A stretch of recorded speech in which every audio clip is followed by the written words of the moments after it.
Hey guys, what's up? Welcome back to the channel, Cynicalex, and I promise we're going to make a video on Baron Mordo, but not this Baron Mordo, because this is the Baron Mordo from Marvel Future Revolution. Now, why are we talking about Marvel Future Revolution? Well, I wanted to approach the game with fresh eyes after taking a long break from it and really try to answer the question, should you come back to Marvel Future Revolution? Should you reinstall the game? Should you give it another try if you quit or if you never tried it in the first place? And why now versus any other period in time? Well, with Doctor Strange and Multiverse of Madness, they've added a lot of new features, and they've been adding them since, the game came out.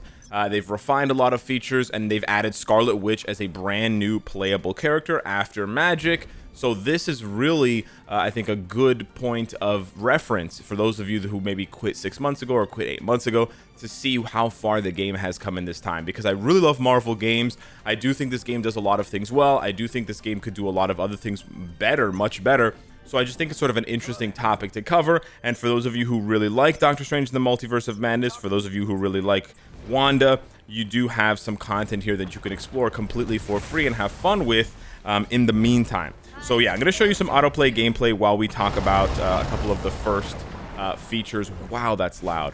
A couple of the first features that I think have improved. I've got basically 5 things that I think have improved in the game in the time being, and 5 things that I think have still not improved or still need to be improved. So sort of like a pros and a cons list. So the first thing is the login rewards. The login rewards have actually gotten a lot better, both in terms of the regular monthly check-in, which actually was improved maybe like a month or 2 ago, and other event login. So they have like these events that happen to coincide with new characters. We have the Scarlet Witch training. We have a returning 14-day player check-in. If you quit the game at all, you get a returning 14-day check-in. I don't know how many times you can get this one, but I can get it at least once, which is nice. And then there's the Scarlet Witch login, which has tons of rewards and is actually a 7-week login event. I haven't gone detail by detail to see every single reward, but a lot of them are quite good. You have a 6-star special costume box at the end of the 7 weeks. You got lots of crystals at the beginning, so there's quite a lot of stuff. So it does seem that the game is being a bit more generous than it was almost a year ago when it first released. That is a really good sign. There are other things that sort of correlate with this one that imply that they're being a bit more generous in some ways, not in every way. But that is something that you do want to see, because that was one of the main criticisms of Marvel Future Revolution when it launched. It was just way too expensive and way too stingy with the rewards. And we know that's sort of Netmarble's MO, right? Just like squeeze for like the absolute minimum of rewards and then slowly open the faucet and release a little bit more rewards, a bit at a time sort of thing. So the login event thing changing and the login rewards changing is really, really good. I do like that feature. I do like that change. The second change that I do really like as well, it's in the shop again, is the tokens that they've designed for sort of like a pity system. So this is brand new, and I don't want to get too into the details on it, but basically you have selection boxes. So this is basically like a pity selection if you've spent money and you've not gotten what you wanted. So you gamble and you do like a pull, you do a multi, you get tokens. In this case, there's these Scarlet Witch tokens, and then there's other tokens that you like. There's multiple different types of tokens. There's event tokens and normal tokens. It's actually pretty complicated, and it's not necessarily the easiest system to understand. But basically, there is a limit to how much you can spend, right? And when the game initially launched, there was no limit. So you could spend $5,000, like it's sickening. You could spend $10,000.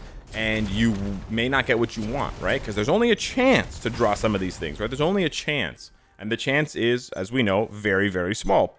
0.033, right? It's hilariously low.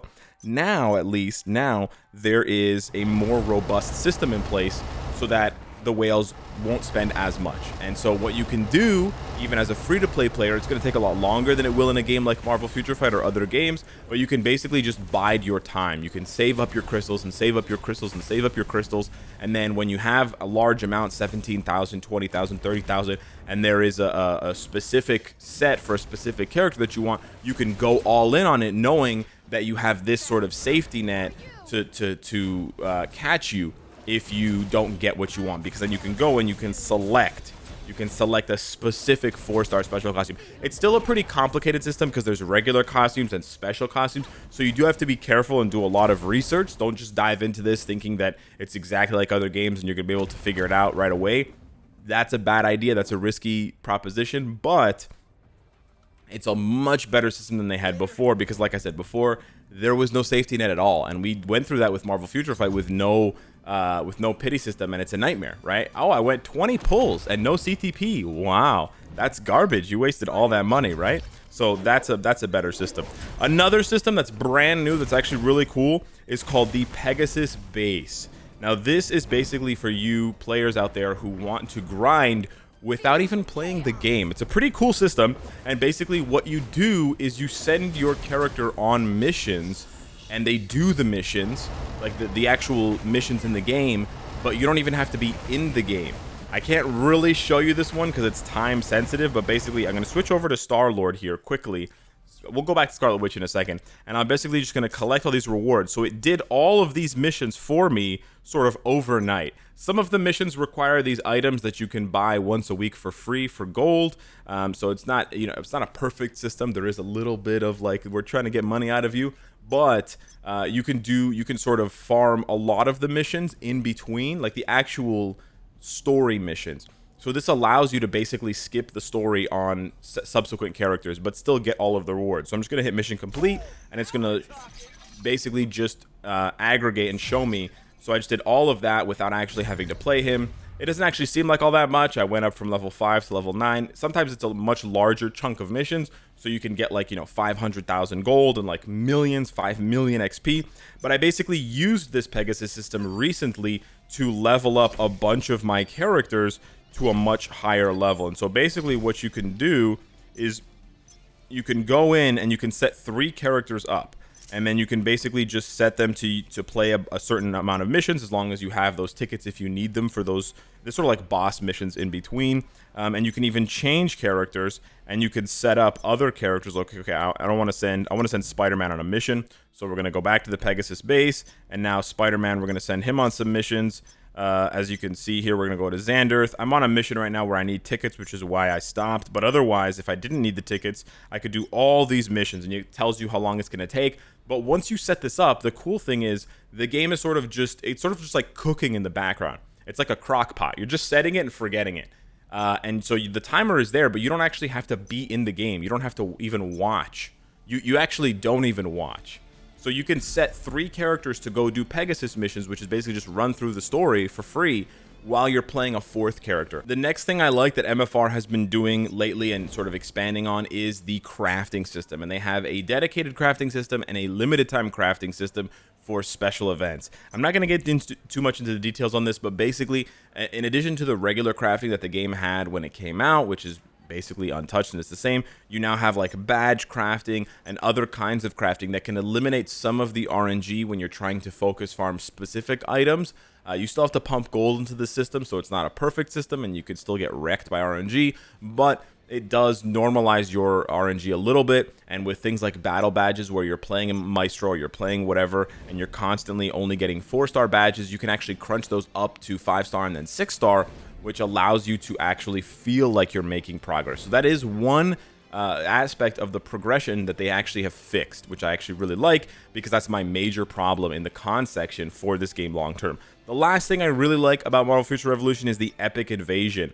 Now, this month's Epic Invasion, or the next 2 weeks, is of course themed around Doctor Strange and Multiverse of Madness. They had an Epic Invasion with, I believe, Magneto before, and then they had the original Epic Invasion with the Mad Titan Thanos. And this is basically, and they had one for, I may be mixing up game modes. They also had one for the Sinister Six, I believe, with Mysterio for Spider-Man No Way Home. So yeah, they've had quite a few of these already, and basically you go in with other players and you're trying to do like a limited time boss. It's pretty cool. It's quite well designed. It can be a little grindy if you're doing it every day at a high level. I don't have that much experience with it. I played it quite casually, but I do like the stage mechanics and sort of the idea of this quest here. And you sort of see you have these really cool ideas and sort of designs for how you're going to tackle the mission, and you have to stop Doctor Strange's astral form because the dead Doctor Strange is trying to kill this universe, what sort of thing. You have 5 difficulties, which is sort of good and bad because it gates players with power level, but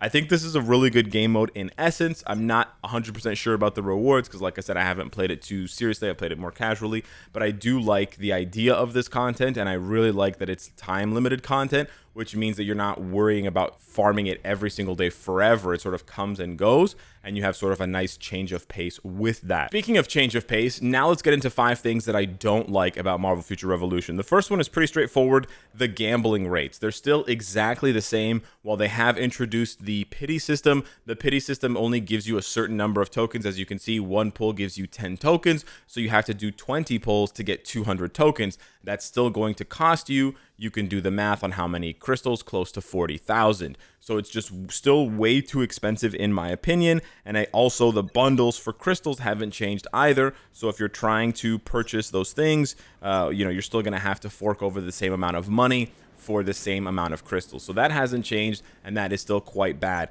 Another thing that's actually worse is that gold is still a huge bottleneck for basically everything, because you use gold for basically everything, whether it's crafting, leveling up your character's potential, leveling up their skills, changing their skills, yada yada yada, combining uniform costumes. Like, gold is everywhere, but it's still so stingy. It's bonkers. And so you can see all these red dots from skills that I either don't level up or don't even upgrade, like unlock all the upgrades on. Like you can see here, we still have those locked because I don't want to spend the gold, because I was at 5 million gold a couple of days ago and I bled through all the way to 2 million gold, on top of the fact that I'm not even logging in. I'm not even donating to my alliance. Are you crazy? You want me to donate 100,000 gold? I don't even know if I can farm that much in a day and make like a net profit with other upgrades that I have to make. So gold is still a huge bottleneck, which is really frustrating. I really wish that they would open the tap a little bit more on gold. The other thing that I wish that they would maybe get rid of, but not actually get rid of, just tweak, is PvP. I'm not going to show you PvP because it would just be an absolute slaughter fest, but it's basically just an absolute slaughter fest. And the best way I can put it is that if you're not a whale, PvP is basically a nightmare. And on top of having just this crazy power gap between, non-spenders and spenders, or even a crazy power gap between light spenders and heavy spenders, not only do you have that, but with a small player base, that problem is amplified because there are fewer non-whales for you to have a sort of fair fight against. So it'll be much more frequent when where you find and you have to fight a whale. On top of the fact that apparently, this is crazy, what you can do is you can queue up to some of these PvP game modes like Omega War, where there's like a queue. You can see here, you request, and then what you can do, so I'm waiting, you see that timer at the top, 9 minutes and 2 seconds. You can then go into your character, pretend I was a whale, okay, and I'm gonna unequip all of my gear, okay, and then that lowers my power, right? So when I lower my power, I'm then going to be paired up with players at the same power level. And then when I get into the match, I can just re-equip my gear. What? Yeah, this is a real problem, and it's actually been in the game for months. And I've talked to other players, and they've been complaining about it on the forums and things for months, and devs have done nothing about it. That's insane. So whales can literally bully you intentionally.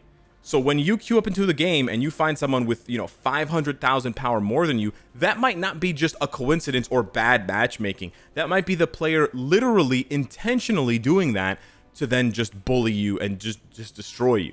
And if you honestly need a better example, like if you need more evidence, just talk to players. PvP is unplayable if you don't have at least like over 1 million and change power. Like not even 1 million is good enough anymore, because players can go over 2 million at this point, literally double. So yeah, PvP is still an absolute travesty, and it's basically, I just basically pretend it doesn't exist in this game, which I think is a real disservice to whoever designed it, because it's been mishandled hilariously. Next thing that bugs me about Marvel Future Revolution is the inventory. This system really hasn't changed. They have tried a little bit to introduce ways of increasing your inventory for free, but there's still an issue that persists where you're going to run out of space really fast, and then you're going to constantly be going back to your inventory to dismantle lower level items. There's no auto dismantle, there's nothing like that. So you really have a situation where you're like micromanaging this, and with a game like this, you have to manage it across a bunch of different characters. Like with Marvel Future Fight, yeah, you have to do your inventory, but it's just one inventory, one account.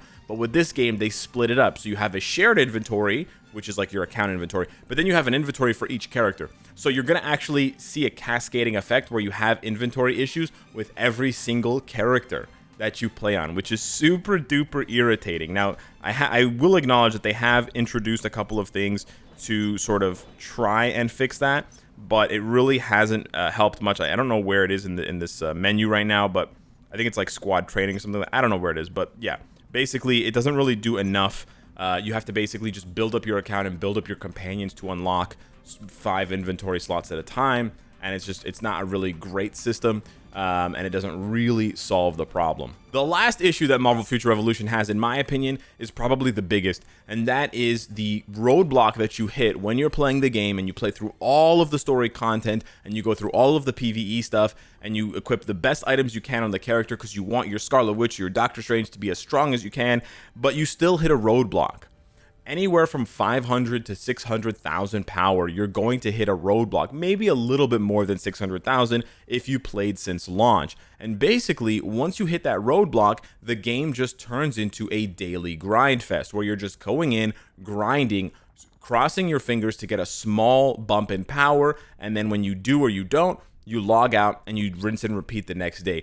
The progression and the sort of the build of progression has a really nice crescendo up to about 500,000, where you do feel like you're making changes and you're making upgrades, and those upgrades matter. But then right around 500,000-600,000, unless you spend, of course, that crescendo just plummets, just absolutely plummets. And I've hit that wall with my Doctor Strange before I started spending, and then I stopped spending altogether. I hit that wall with my Iron Man, I hit that wall with my Magic, and I'm sure I'm going to hit that wall very, very soon with my Scarlet Witch. And it basically is a topic that is hard to explain, hard to talk about necessarily, but a lot of players who don't spend money on this game express the exact same issue where, you know, the game changes dramatically, where, you know, when you're building from level 1 up to level 120 and you're sort of doing that grind, it feels good.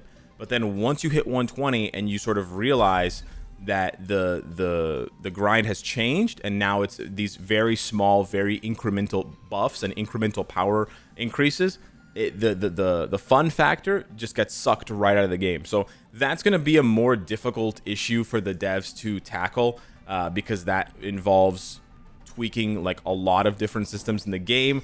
And I don't think just adding more content is going to be the answer to that, because that is just going to extend the range. So instead of getting that roadblock at 500,000 power, you'll get that roadblock at 700,000 power, whatever. But you're still going to get that roadblock. And the thing is, when the minimum power is increased, the maximum power is also increased. So that does nothing to change problems that we talked about earlier, like PvP and the imbalance between whales and non-spenders, right? There's still way too much of a gap between those two parties. And I know with the game not having that many players, maybe it's not in the interest of the marketing team to really push an idea like that, because they don't want to lose their small whale player base who they've kept happy this whole time.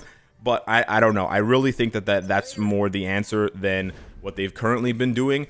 I do think the game is still like worth keeping an eye on for sure. And I would say with the anniversary coming up at the end of June, it's just less than 2 months away. I would definitely say you could just log in and log out to collect rewards and sort of passively build up some resources to see if maybe in a couple months or a couple years this game ends up being well worth our time, because graphically, the fidelity, the voice acting, you know, there's a lot of things that this game has in very, very high quality. It's just that some of the core components, some of the foundational choices that they made really don't do anything to service the players. They're more about that underlying push for more cashola money. So yeah, with that being said, that's my take on Marvel Future Revolution. There are some good reasons to come back to the game. There are some reasons to stay away from the game. It's really up to you at the end of the day, so that's why I want to hear from you. Your opinion matters the most. Hit me up in the comments down below. Let me know if you've checked out this game, or if you want to check it out because of the Scarlet Witch gameplay. She's popping off her ult with the Darkhold here.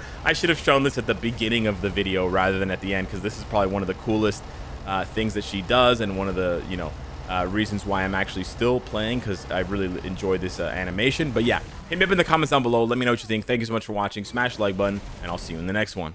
Take care.